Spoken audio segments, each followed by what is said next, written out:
پاکستان میں فورن ریمیٹنس میں جو ہے وہ نمایاں اضافہ ریکارڈ کیا گیا ہے، اور یہ جو نمایاں اضافہ ہوا ہے یہ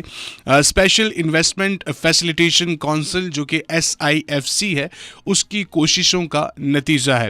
اسٹیٹ بینک کے مطابق مالی سال 2024-25 کے پہلے 11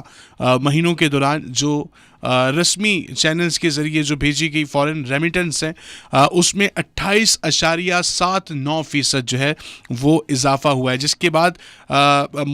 مجموعی رقم جو ہے وہ 34.89 بلین ڈالر تک جو ہے وہ پہنچ گئی ہے۔ صرف 3 مئی 2025 کو ہی 3.68 بلین ڈالر کی